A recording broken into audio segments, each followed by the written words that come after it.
Parece que si usted desea conocer todo el Antiguo Testamento bien profundo, necesita ir a un instituto, un seminario y dedicar unos cuantos años de teología al estudio profundo de la palabra, de los idiomas antiguos, cosa que si usted desea eso puede hacerlo también. Nosotros aquí en la iglesia damos y estamos tratando de conocer la forma general. Dijimos que Dios creó los cielos y la tierra, recordamos esto es muy importante.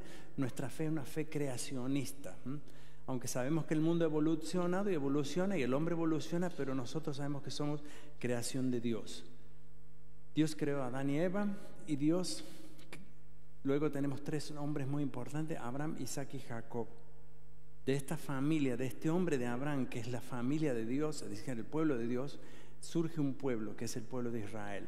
Con Jacob tiene 12 hijos y de estos 12 hijos se forman los que son las 12 tribus de Israel, que seguramente ustedes conocerán. Una de ellas escuchan ustedes siempre hoy en día, que es la tribu de Judá, que son los judíos, pero en total eran 12. De esas 12 tribus de Israel formaron un pueblo y estaban allí felices junto con José, la historia de José muy linda, y de pronto ellos quedan atrapados y bajo la esclavitud de Egipto.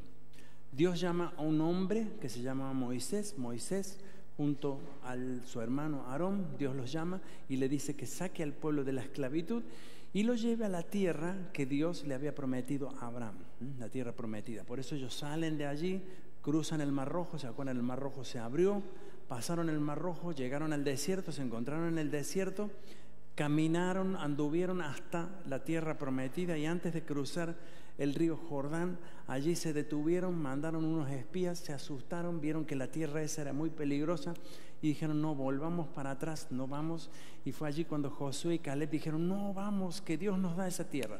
Pero no se atrevieron, volvieron al desierto, anduvieron 39 años divagando por todo el desierto allí, hasta que finalmente esa generación de personas murió y fue allí como Josué y Caleb, que no murieron, cruzaron el río Jordán y entraron a la tierra prometida y la poblaron. Lo que hoy usted ve en el plano, no todo, pero lo que usted ve como Israel es lo que poblaron en ese tiempo el pueblo, digamos, el pueblo de Dios abarcó toda la tierra. Allí comenzaron ellos a crecer, comenzaron a instalarse, pidieron que querían tener un rey porque ellos vivían con la teocracia, o sea, el gobierno de Dios, y pidieron rey hasta que Dios les dio un rey que fue. El primero, ¿se acuerdan cómo se llamaba? Saúl. ¿El que sigue? David y Salomón. Con Salomón tiene un hijo que se llamaba Roboam y un jefe de su ejército que se llamaba Jeroboam, y estos dos dividieron, es decir, con el rey Salomón se divide la nación de Israel, 10 tribus van al norte y 2 al sur. Esta división es una pelea, es un conflicto. Las tribus del norte luego son absorbidas por el imperio asirio, los llevan prisioneros y desaparecen del mapa, como quien dice, y las tribus del sur, más o menos 130 años después, son tomadas por el imperio babilónico y son llevadas también cautivas. La ciudad de Jerusalén es destruida, Jerusalén, capital de Israel, la ciudad del rey David. Entonces fue allí como luego de esta situación pasan unos años y un grupo de judíos, porque era la tribu de Judá, la del sur, vuelven. Primero vino Esdras, que fue llamado, fue un sacerdote, vino, construyó el templo, restituyó la vida espiritual de la nación, y luego vino Nehemías con un grupo más de gente, construyó los muros y allí establecieron nuevamente la nación de Israel, la nación de Judá. Entonces fue allí como cuando el pueblo queda fijo, nosotros nos encontramos que Dios manda a diferentes jueces, entre ellos, los jueces eran anteriores, eso me lo salté. Luego de esto vemos que la nación de Israel entra en muchos conflictos, se aparta de Dios, va, viene. Este conflicto siempre se va a generar. Yo creo que es muy parecido a lo que nos pasa a nosotros en la vida espiritual. A veces somos fieles con Dios, a veces no somos fieles. Es como una falta de fe, una falta de seguridad en nosotros. Vienen allí, vimos en la Biblia, luego de esto vimos unos libros muy importantes que fueron los libros de sabiduría. Vimos allí, entre otros, Job, Salmos, Proverbio y Eclesiastés. Cantar de los Cantares, lo vimos muy brevemente, hicimos una mención, y luego ahora entramos a los libros proféticos. Pero al entrar a los libros proféticos, históricamente retrocedemos, no avanzamos. Ese es el problema, y por eso es lo que yo tengo que aclarar hoy. En realidad, al entrar a los libros proféticos, a las profecías, nos damos cuenta que muchos de estos libros fueron escritos, fueron profecías dadas en libros como Crónicas y Reyes, etcétera, etcétera. Es decir, por eso es que nosotros no leemos todos los libros, porque cada libro fue escenario en diferentes partes dentro del Antiguo Testamento. Pero de todos modos nosotros vamos a aprender hoy qué son los libros proféticos, para qué sirvieron, y vamos a ver el contenido de algunas profecías que se cumplieron, otras que se están por cumplir, y vamos a ver qué significa la profecía hoy como tal. Vamos a ver qué dice la Biblia acerca de esto. Bien, nosotros tenemos que decir que un profeta es un hombre llamado por Dios para entregar un mensaje. Esta es la traducción real de un profeta, o mejor dicho, no solo la traducción de la palabra, sino la función del profeta. El profeta tenía la función de anunciar la justicia, el amor, la santidad, y tenía que denunciar la idolatría y la injusticia. Es decir, muchas veces estos mensajes que los profetas daban no eran agradables.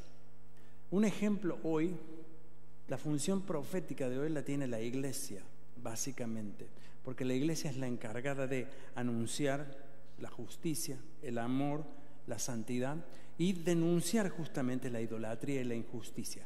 Por eso cuando la iglesia hoy se mete en la política, ustedes vieron que muchas veces sale la iglesia, o habla el papa, o habla algún bishop, o habla algún religioso famoso, o alguien representativo a nivel mundial en nombre de la iglesia. Aquí en Alemania tenemos lo que se llama el ACK, que es una organización que representa a todas las iglesias cristianas.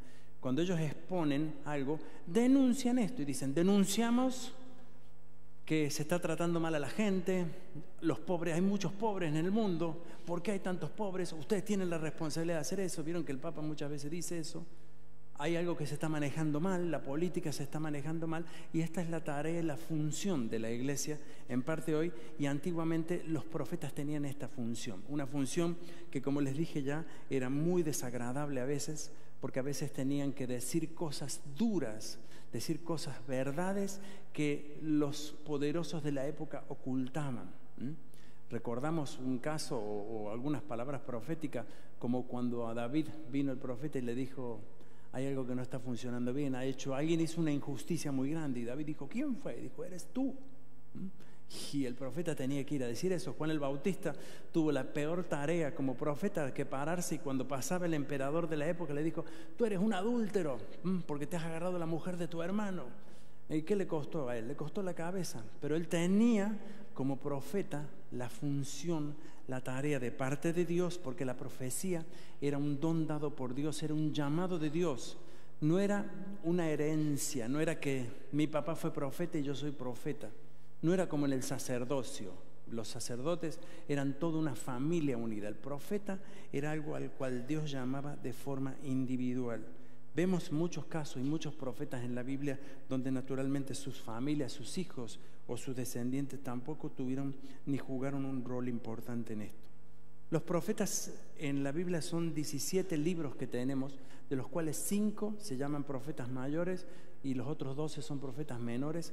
Pura y exclusivamente es esto en relación al tamaño del libro, pero no a la función del profeta, ni tampoco a la responsabilidad que el profeta tenía. Todos los profetas en la Biblia que nosotros vemos tenían la misma responsabilidad. Hay casos de profetas que quisiera mencionar para tener un punto de referencia, como Isaías. Isaías fue un profeta que ministró a Judá. Él no habló a Israel, sino habló a Judá en el reinado del sur. El mensaje era que el pueblo sería castigado a través de otras naciones. Imagínense, el mensaje no era muy favorable, pero ellos, si se volvían a Dios, podían tener una chance, una alternativa. Si ustedes van a ser castigados por los pueblos de alrededor. Eso era una noticia muy dura. Pero si ustedes se vuelven a Dios, Dios es misericordioso y Dios los puede ayudar. El punto era que no siempre la palabra profética era escuchada por los pueblos. Jeremías, uno de los profetas más impactantes dentro del Antiguo Testamento, también fue quien ministró a Judá, y el mensaje era que si el pueblo se arrepentía de sus pecados, el juicio se acercaría en manos de Babilonia, que ya venía Babilonia, ya se la estaba por comer Babilonia a Judá. Le dijo, si ustedes se vuelven a Dios, eso se va a posponer. Pero evidentemente muchas veces todas estas palabras proféticas cayeron en oídos sordos que nunca escucharon. Jeremías se lo denominó el profeta llorón. Fue un profeta muy particular porque su profecía le afectaba mucho en su vida emocional y espiritual. Jeremías llegó a sentirse que no valía nada, tuvo unas depresiones de película. O sea, lo que quiero decir con esto era que eran gente totalmente normal, eran hombres como ustedes, mujeres como ustedes, como yo, como cada uno de nosotros, pero eran hombres que habían sido llamados por Dios para entregar ese mensaje. También Ezequiel fue otro profeta maravilloso, el cual ministró a Judá también, y especialmente habló a los desterrados, a aquellos que se habían regresado desde Babilonia a Jerusalén. Y uno de los profetas quizás más actuales, digamos, porque hay profetas que pasaron, sus profecías fueron, y nosotros hoy conocemos la historia, pero hay profetas como en el caso de Daniel, que es uno de los profetas más impactantes de todo el Nuevo Testamento, porque su palabra profética no solo abarcó el ámbito del entorno donde él estaba justamente en Babilonia. ¿Se acuerdan que los babilónicos habían tomado Judá como prisionero y allá en Babilonia estaban todos los sabios? Y Daniel era un muchacho jovencito, dicen que era muy guapo, súper inteligente, pero tenía una cualidad muy grande en la cual Dios supo valorar en él, y fue que él oraba a Dios cada día, y cuando salió un decreto de que no debían hacerlo, Daniel dijo, no, yo voy a orar a Dios como siempre. Esto le costó a él, naturalmente, como conocimos nosotros ya la historia, le costó caer en el foso de los leones, luego en el horno de fuego, pero Dios lo liberó de todas las cosas. El mensaje era que Dios era soberano, ese fue su mensaje, y fue un mensaje que trascendió en los tiempos, porque las profecías de Daniel todavía se deben cumplir algunas. O sea, es un profeta muy poderoso dentro de la Biblia que nosotros vemos. También tenemos a Zacarías, un profeta muy conocido, y él fue uno de los que ministró también con los judíos y también en el ámbito de Babilonia, y toda esa parte de la historia que nosotros escuchamos en los profetas, vemos básicamente estos grandes nombres. Pero más allá de ellos hay muchos otros profetas en los cuales su mensaje no es que fue menor, quizás fue más concreto, más preciso en algo, y quizás lo hemos dejado de ver muchas veces en la Biblia porque al ser tantos nos confundimos entre lo que es Israel y Judá, pero cada uno de ellos tiene un mensaje súper importante. Hay profecías cumplidas, pero hay profecías por cumplir. La Escritura nos habla de alguna de ellas, y hay una muy importante que voy a hacer mención de esto, no voy a hacer detalles porque en realidad necesitaríamos mucho tiempo, pero luego usted puede agarrar y buscar en el internet y mirar allí, hay muchísima información acerca de este tema. El profeta Daniel anunció en la profecía de las 70 semanas el tiempo exacto en que comenzaría el ministerio de Jesús en la tierra, exacto. O sea, hay un cálculo matemático hecho en donde muestra el tiempo exacto en el cual el Señor Jesucristo vendría a la tierra. El profeta Miqueas dijo que Jesús nacería en Belén, una profecía cumplida. Ahora, vean ustedes qué detalle. Los judíos tenían por cierto que de Belén no podía venir nada bueno, ese era el dicho de ellos, pero habían olvidado de tal forma la profecía y la palabra de Dios que cuando vino el Mesías, que la Biblia decía que vendría de Belén, que nacería en Belén, no lo reconocieron como tal, sino que utilizaron eso como un aspecto negativo en la vida de ellos. El profeta Zacarías dijo que Jesús entraría montado en un asno a la ciudad de Jerusalén, triunfal, demostrando que Él era el Mesías, el enviado de Dios.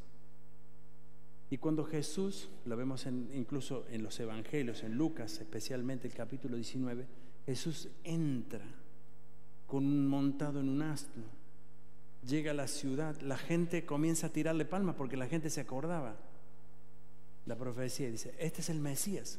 Lo que pasa es que la expectativa de ellos era otra. Ellos pensaban, ahí viene Jesús y nos va a liberar del problema que tenemos con los romanos, porque los romanos lo tenían del cuello a ellos y no los dejaban actuar. Entonces ellos esperaban que Jesús, al llegar, se armara una revuelta. Después de la revuelta cayera el emperador y así ellos iban a ser libres políticamente. Pero Jesús venía a traer una libertad espiritual en el ser humano. No entendieron este mensaje, no entendieron estos detalles, aunque se prepararon algunos de ellos. Quienes conocían más profundamente esto, que eran los religiosos de la época, negaron al propio Jesús y no le dieron la autoridad, o mejor, no reconocieron su autoridad en esto. El profeta Isaías profetizó que Jesús sufriría en la crucifixión. Por supuesto, hay un detalle en Isaías 53. Hay muchos textos bíblicos, pero hay un detalle de cómo iba a ser exactamente el sufrimiento del Señor. Y les estoy hablando de miles de años antes, lo cual estas profecías se daban y se cumplían. Lo que pasaba que al pasar el tiempo, naturalmente, no todos se acordaban. La gente no vivía la palabra de Dios como suya propia. Por lo tanto, en todo lo que, y esto lo van a ver, Jesús dice siempre, yo tengo que cumplir lo que la palabra de Dios decía. Es necesario. Cuando Pedro le dijo, Señor, yo no voy a permitir que te lleven y te maten, él dijo, apártate de mí, Satanás. Pedro se habrá quedado ahí como diciendo, ¿pero qué hice de mal? No, se tiene que cumplir lo que Dios dijo. La palabra profética, por lo tanto, es una señal sumamente importante para nosotros los cristianos, de reconocer antiguamente, pero también actualmente, que lo que Dios dijo lo va a cumplir y Dios va a volver nuevamente. Hay una profecía en la Biblia que está en Amós, creo que Amós 9:15. Después ustedes lo pueden buscar esto en la internet. Hay un video que hace la aclaración. Esta promesa, esta profecía de Israel dice exactamente el mes y el año en el que sería restaurada Israel como nación. 14 de mayo de 1948. Usted me va a decir, ¿puede ser? Sí es. Véalo, no se lo voy a explicar yo porque no lo tengo el tiempo ahora, pero hay un cálculo allí. Hay que tener en cuenta que los años en el calendario judío son diferentes a los nuestros, etcétera, etcétera, pero esa promesa, esa profecía, esa palabra de Dios se cumple en el año 1948. Vea usted que la Biblia no solo es algo que pasó, sino algo que actuó en nuestro siglo, pero mucho más allá, y vamos a verlo ahora. Dios va a actuar en los fines de los tiempos, porque hay profecías bíblicas que todavía no se han cumplido y que están a la puerta de cumplirse. Y muchos de nosotros, ojalá, seamos los ojos que puedan ver estas profecías que se van a cumplir. Uno de los profetas más, ¿cómo puedo decir?, más claros, más inteligentes en la forma de transmitir la profecía fue Jesús. En el capítulo 24 de Mateo nosotros vemos que Jesús comienza a hablar no de qué te va a pasar en el futuro, como muchas veces nosotros interpretamos la profecía. A ver, ¿me pueden decir cómo voy a ser yo? ¿Qué va a pasar de mi vida? Jesús dijo en el capítulo 24, pero el día y la hora nadie lo sabe, ni aun los ángeles de los cielos, sino solo mi Padre. Jesús estaba hablando que lo que iba a ocurrir, vendría el final de los tiempos, donde Él se iría, por supuesto, volvería y vendría el fin del mundo. El fin del mundo se rompería esta cáscara humana, pasaríamos nosotros a no ser más carne sino espíritu, y de esa forma iríamos a la presencia de Dios. Él comienza este relato y lo habla, y hoy en día mucha gente se pregunta cómo va a ser el fin del mundo. Hay que leerlo en la Biblia, ahí lo dice.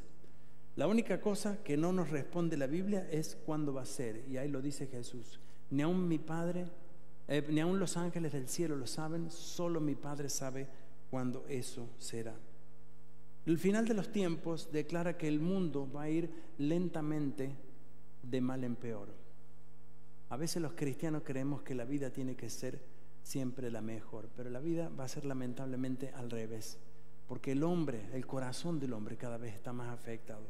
Jesús en la profecía, allí en el capítulo 24, dice que todo ojo le verá y todo oído escuchará. Nosotros seremos testigos de este evento sobrenatural, claro que sí que es sobrenatural, y espiritual que va a ocurrir en los cielos. Cuando Jesús va a ascender a los cielos, y esto lo vemos en el libro de los Hechos, Jesús estaba por ascender a los cielos. Entonces dice que cuando Él subió, vino un ángel y dijo: así, de la misma forma que ustedes han visto a Jesús ir, Él volverá y os tomará a todos los que han creído en su nombre y los llevará al Padre. Esta es una profecía que va a ocurrir. Por eso la iglesia, 2000 años después, existe cada semana, cada domingo. ¿Qué predicamos nosotros?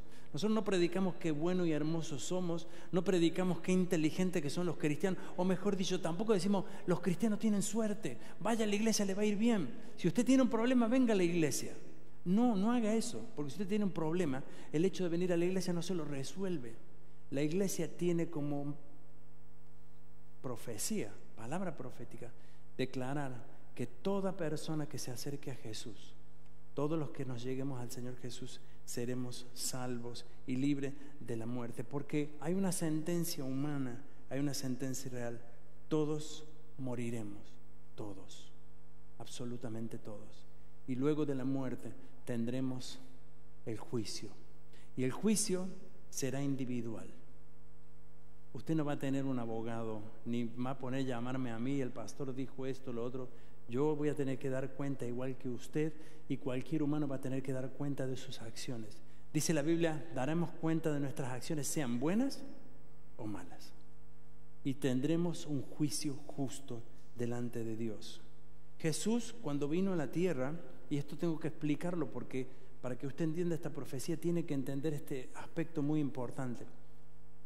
Cuando Jesús vino al mundo, antiguamente el pueblo de Israel pedía perdón a Dios por sus pecados de una forma, y lo hacían así: sacrificaban un animal, se derramaba su sangre, y ese sacrificio era una ofrenda a Dios por los pecados de la familia. Esto era una tradición que se efectuaba en la vida espiritual, y esto que tiene que ver, y es cierto, no solo en el judaísmo, en el interior humano, en el ser humano, como dice Jesús, hay eternidad en nosotros.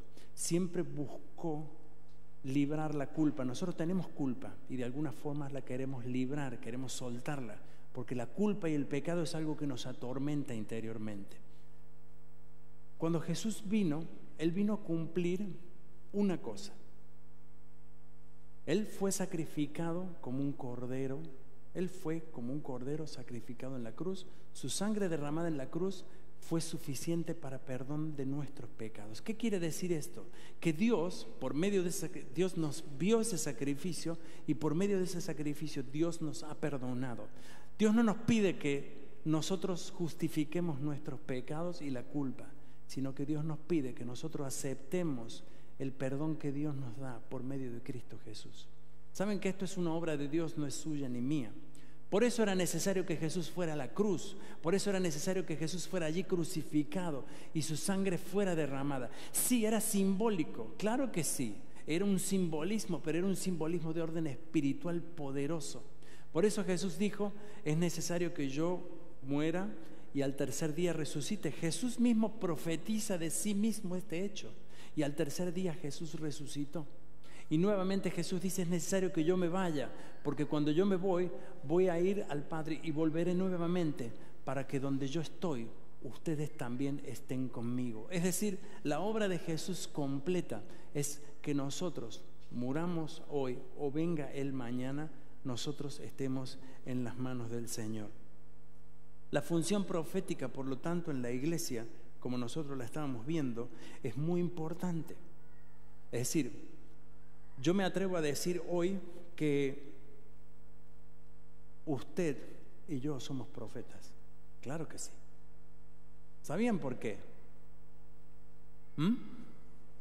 Somos la iglesia, sí, es cierto. Tenemos el deber de anunciar el amor, la justicia. Tenemos el deber de anunciar la injusticia, muy importante como iglesia, es verdad.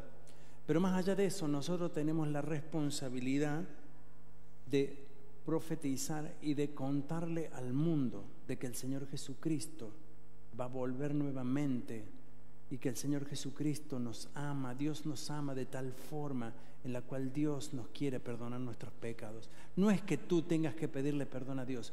Dios nos perdona de su propia voluntad.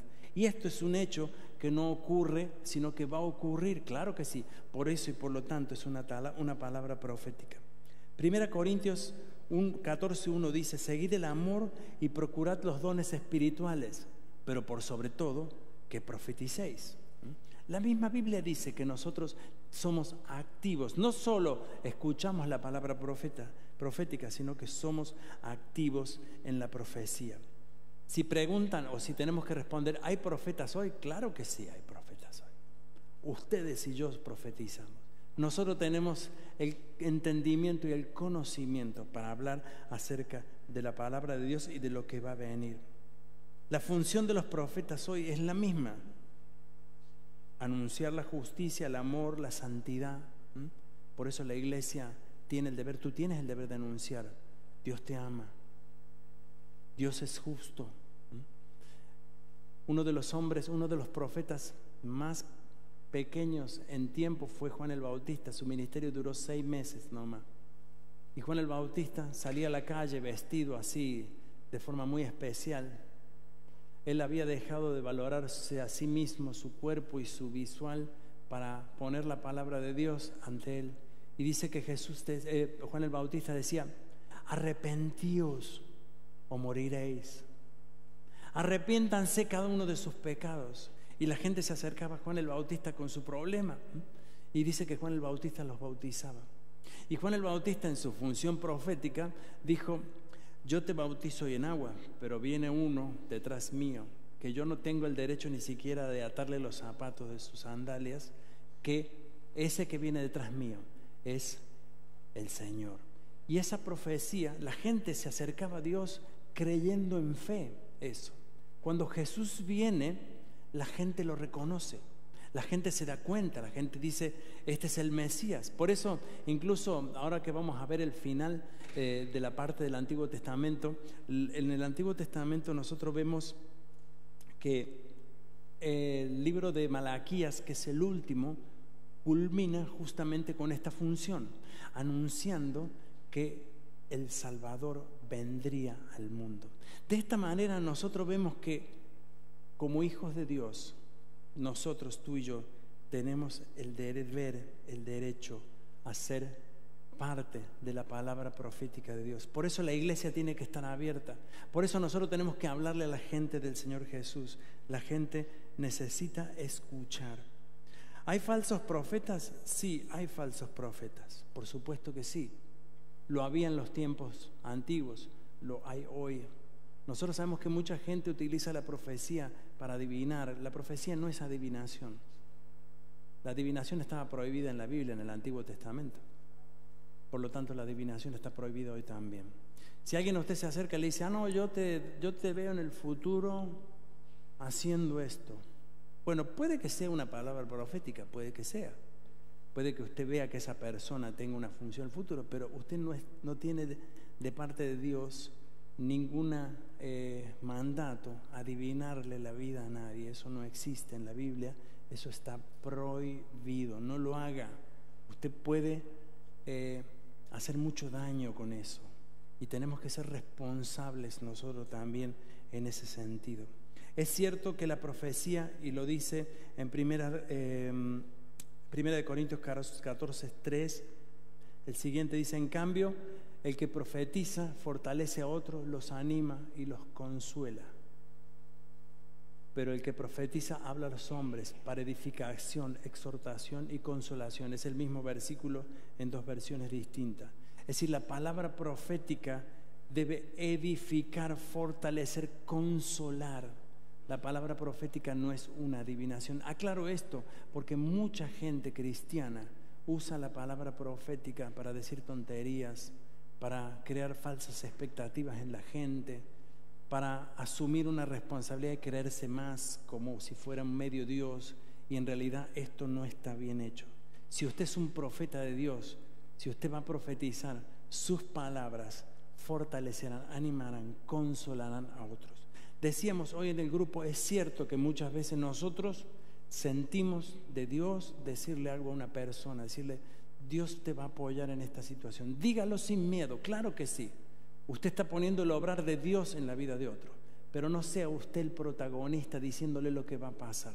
Lo que va a pasar siempre, y siempre va a pasar, y esto usted lo puede decir con toda libertad, es que Dios nunca nos va a dejar, Él nos va a apoyar siempre. El Señor va a sustentar nuestra vida más allá de la situación en que nosotros estemos. Cuando estamos hablando con alguien y sentimos de Dios decirlo algo, digámoslo con mucho cuidado. Seamos responsables con nuestras palabras. Nosotros decimos que la mayor profecía que podemos declarar es que Jesucristo vendrá nuevamente, que Él será y siempre lo va a ser quien esté sustentando nuestra vida día a día. Todo lo puedo en Cristo que me fortalece. Esa es su mayor profecía en su vida. Todo lo podemos por medio de Jesús. Él es nuestro Salvador, Él es nuestro Señor. Dice en 2 de Pedro 1:20, entendiendo primero esto, que ninguna profecía de la Escritura es de interpretación privada, y esto es muy importante que lo declare y lo diga. Ustedes saben que muchas veces la gente se toma la Biblia para sí mismo. Tenga cuidado, esto no es así. Si bien hay profecías que tienen que ver con nosotros, hay profecías que no tienen nada que ver contigo y conmigo. Usted, cuando algo lo toma de Dios y lo recibe de Dios, póngalo en su corazón, no lo haga propiedad suya, porque la palabra de Dios es para todos. Mucha gente se cree que es dueña de una parte de la Biblia y nadie se la puede quitar. No es así. La palabra de Dios, la profecía, no se puede utilizar como interpretación privada. Yo leí esto en la Biblia y voy a hacer esto porque la Biblia dice que Elías hizo tal cosa, yo lo voy a hacer igual. No use eso. Eso es manipulación. Y eso es probablemente algo que le pueda llevar a usted a muchos errores en la vida. Yo he visto muchos cristianos manipular la Escritura, manipular la palabra profética para usarla a su gusto, para usarla para su propio beneficio, incluso para abusar incluso de la gente, tanto emocionalmente, económicamente, etcétera, etcétera. Jesús habla de los falsos profetas y dice en Mateo 24:11, muchos falsos profetas se levantarán y engañarán a muchos. Sí, y tenemos que decir con toda libertad, hermanos, que hoy en día hay mucha gente que en el nombre de Dios engaña. Tengan cuidado. Yo no estoy hablando mal de nadie, no estoy dando ningún nombre, ni quiero exponer la autoridad de ningún profeta en este mundo, pero tenemos que tener mucho cuidado. Hay gente que abusa, hay gente que no es usada exactamente por Dios en esto, sino justamente todo lo contrario. Por eso, así como Jesús nos declaró, muchos se levantarán. Incluso decía Jesús algo que ocurrió y que sigue ocurriendo. Algunos van a decir que el Señor Jesús va a venir del norte, otros dicen del sur. Cuidado, van a decir que viene en verano, que viene en invierno.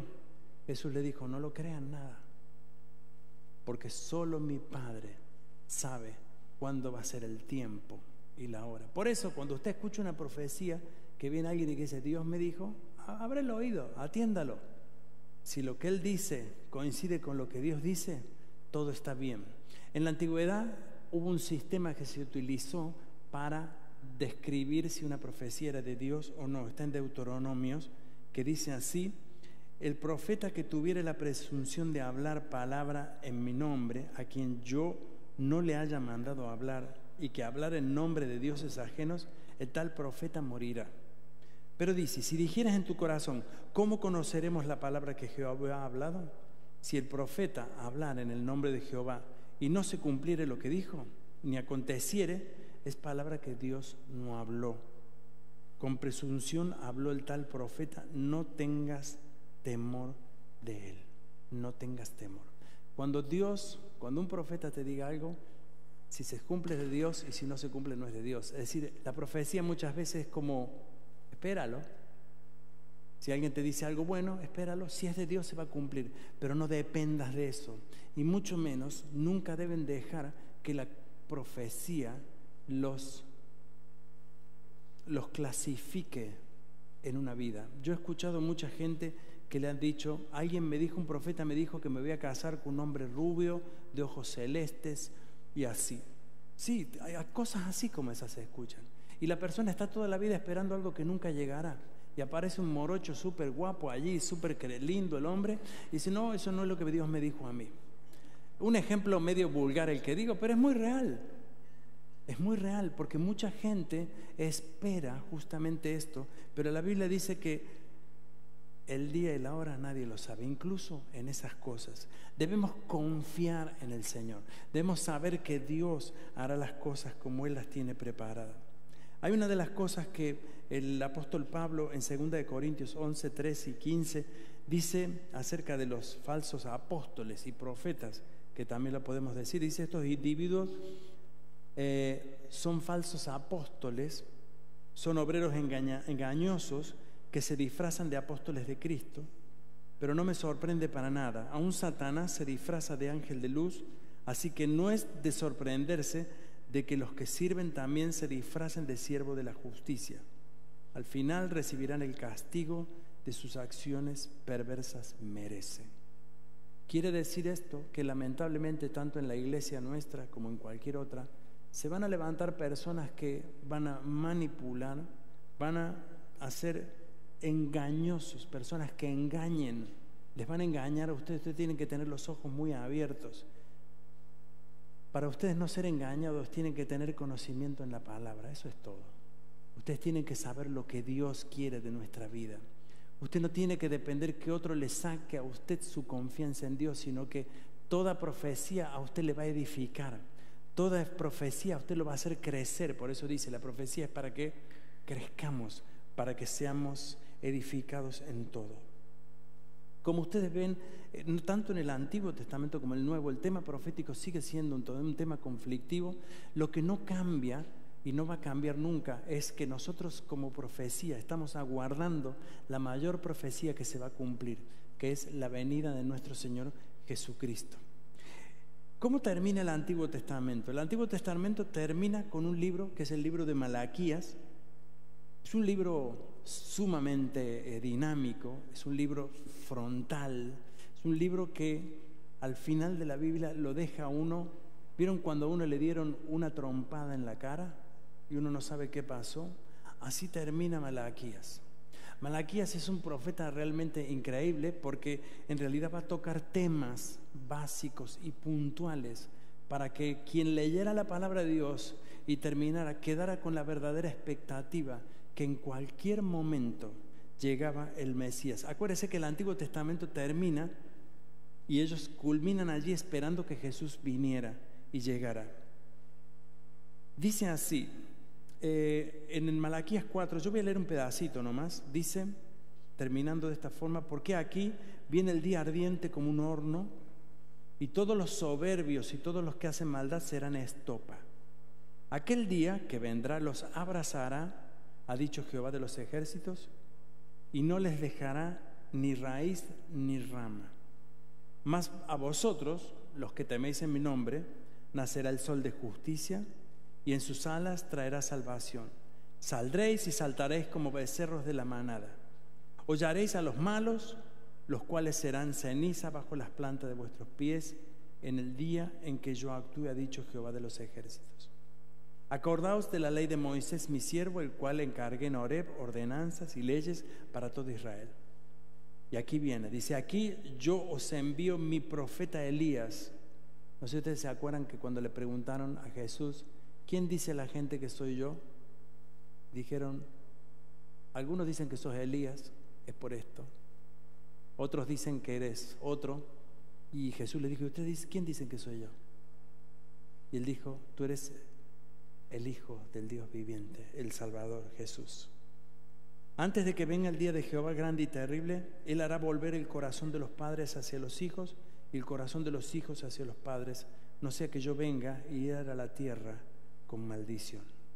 Culmina este libro diciendo, va a venir un hombre que va a hacer volver el corazón de los padres a los hijos y el de los hijos a los padres. ¿Qué quería decir esto? Viene un hombre que traerá finalmente una nueva unión entre Dios y el hombre, entre Dios el Padre y nosotros, más allá del vínculo familiar que también se resolvería. Es decir, Jesús quedó como la promesa por cumplir, la cual nación de Israel espera hasta el día de hoy. Los israelitas quedaron aquí clavados en esta parte de la Biblia. Ellos, aquí culmina su Biblia y aquí culmina su texto.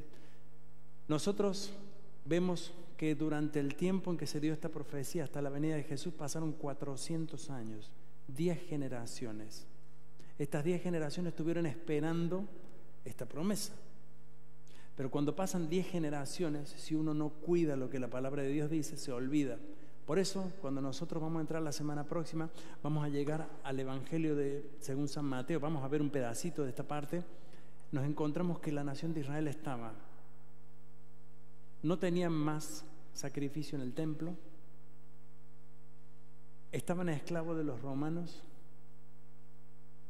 habían caído en la religiosidad, leían la Biblia de atrás para adelante, de adelante para atrás, la interpretaban según a su manera y no sabían realmente de cómo seguiría la vida. Esperaban un Mesías, pero el Mesías que ellos esperaban era un Mesías que los liberaría de los romanos, pero no necesariamente de la vida espiritual, porque ellos incluso creían que espiritualmente estaban bien. Por eso cuando llega Jesús comienza a poner las cosas en orden y dice, bueno, si ustedes se recuerdan, Jesús habla en el Sermón del Monte y empieza a tocar cosas de la moral básica del ser humano. Y le dice, ama a tu prójimo como a ti mismo. Y en la religiosidad eso no entraba. Ellos decían, yo soy bueno delante de Dios porque yo cumplo todo lo que Dios dice. Yo llevo la palabra aquí en la frente, yo leo la Biblia todos los días, yo vengo a rezar, yo hago esto, yo hago lo otro. Era yo, pero no habían entendido justamente que amar a Dios era amar a quien estaba también a nuestro lado. Así termina el Antiguo Testamento y vamos a comenzar la semana que viene con esto. Yo no quiero terminar hoy sin dejar en ustedes la expectativa de entrar en este próximo año a lo largo de todo el Nuevo Testamento. El Nuevo Testamento es una parte bíblica que nos va a edificar de una forma increíble. Nos va a dar una concepción totalmente distinta a nosotros de esa religiosidad que vinimos viendo a lo largo de todo el Antiguo Testamento. Gente que quería cumplir cosas, hacer cosas para que Dios estuviera contento. Pero en el Nuevo Testamento tenemos un Dios que desciende y se mezcla entre nosotros. Jesús camina sobre la gente y yo veo este año que viene Jesús caminando aquí por este lugar, por estas sillas, en nuestros corazones, transformando nuestra vida, cambiándonos, fortaleciéndonos. Por eso yo quiero decirles hoy, y quisiera que en este momento podamos tener un momento de oración, que usted y yo, si hay alguien que tiene deseo, puede hacerlo en voz alta también, podamos orar agradeciendo a Dios por este año y podamos orar pidiéndole al Señor que esta Navidad, este festejo, que es un festejo mundano, es cierto, todo lo que vemos en la Navidad es como que comprar regalos y poner árboles y decoraciones, todo eso no tiene nada que ver con la Navidad en realidad. La Navidad para nosotros es el Señor Jesús ha nacido, el Salvador ha nacido. Él ha llegado a nuestra vida y cuando Él llega a nuestra vida, lo hace todo de nuevo. Cuando Jesús nace, hay un evento muy interesante, lo menciono ahora antes de terminar. Cuando Jesús nace, dice que al octavo día, era una tradición judía llevar el niño cuando nacía al octavo día a lo que sería hoy a la iglesia. El niño era llevado con 8 días y era presentado al sacerdote. El sacerdote lo bendecía y ahí culminaba, digamos, el primer paso del encuentro, digamos, del niño con Dios. Cuando Jesús nace, sus padres hacen eso. Lo llevan al mismo templo. En ese día los sacerdotes tenían diferentes turnos, es decir, no le tocaba a cualquiera, no era como aquí que hay un pastor contratado, había muchos y cada uno, ojalá tuviéramos acá, había 20 pastores que estén de turno cada uno. Y en esa época dice que estaba de turno uno. Y dice que cuando Jesús llegó, sus padres lo trajeron, él al instante lo reconoció. Y dice que lo tomó el niño y miró al cielo y dijo, Padre, gracias, porque tú me habías prometido que yo iba a ver la salvación antes de que me muera. Ya estaba viejito ese pastor, ya no tenía ni fuerza para caminar. Pero Dios le había prometido a él personalmente y le dijo, tú vas a ver al Salvador antes de que te mueras. Imagínense, él llegó ese día, un trabajo como tantos años había hecho, y de pronto le ponen en la mano a ese niño, un niño. ¿Cuántos niños nacen hoy? ¿Cuántos nacían en esa época? Miles. Y dijo, este es el Salvador del mundo. Qué hermoso. Él en ese momento dice, bueno, yo ya me puedo morir. Ya, que Dios me lleve, ya me da igual. Yo ya vi la salvación del Señor. Cuando nace Jesús, nace una esperanza para el mundo. Nace una esperanza hace 2000 años atrás y nace hoy. Y esa promesa dada se cumple, esa profecía se cumple. Y les digo más, la profecía de que Jesús vendrá también se va a cumplir. Y tus ojos y mis ojos lo verán. Yo digo, a veces miramos al cielo y digo, miren cuando Jesús venga. Qué cosa, ¿no? Hay una cosa muy linda porque la profecía dice que cuando Jesús venga van a ocurrir cosas increíbles. Dice que los que habían muerto resucitarán. Imagínense lo que es eso. Imagínense en un mundo en el que vivimos que empiecen a pasar esas cosas. Y dice que en ese momento, vendrá nuevamente la vida. Hay dentro de la profecía muchos detalles algunos muy oscuros, muy difíciles de entender, pero lo único que nosotros sabemos es que el Señor vendrá. Y cuando Él venga, el gozo será tan grande será el gozo. Imagínense, quien hemos perdido a alguien y veamos resucitar a los muertos, ¿eh? Qué gozo más hermoso, qué cosa más linda. Uy, Señor, gracias. Y ahí va a venir nuestra redención. Este cuerpo va a caer al suelo y va a morir porque esto no sirve para nada. Así de guapo que usted sea, como usted se ve en el espejo y dice, qué lindo que soy, tengo las medidas justas, no sirve para nada eso. Todo eso se va a caer completamente. Dice Jesús, dice la palabra, el polvo vuelve al polvo. Y Dios dice la Biblia que nos dará un cuerpo nuevo. ¿Cómo será? Yo me pregunto, ¿cómo va a ser? Porque en realidad no es como porque vamos a vivir eternamente. La Biblia dice que Dios es espíritu, será nuestro espíritu que viva. ¿Cómo será el vestido? Lo único que le puedo decir yo, que descubrí en la Biblia, es que va a ser de color blanco. Y blanco como la nieve.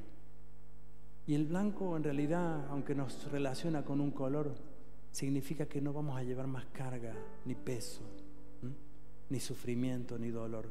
La Biblia dice en la profecía, no habrá más llanto, no habrá más dolor, no habrá más enfermedad. Todas las cosas pasaron y dice la Biblia, todas las cosas serán hechas nuevas. Espérelo. Si usted sufre de alguna enfermedad, eso se va a acabar, no tenga miedo. Si por ahí tiene algún dolor, diga, gloria a Dios, Señor, yo sé que esto se va. Tú te lo llevaste ya en la cruz. Y cuando yo no esté más aquí, esto también se va. Pero lo que nos queda a nosotros es saber esta hermosa profecía, esta expectativa, esta esperanza. Vamos a orar. Si alguno de ustedes quiere expresar con una palabra de agradecimiento a Dios hoy, hágalo, tiene la libertad. Yo doy unos minutos para eso. Siéntase libre hoy.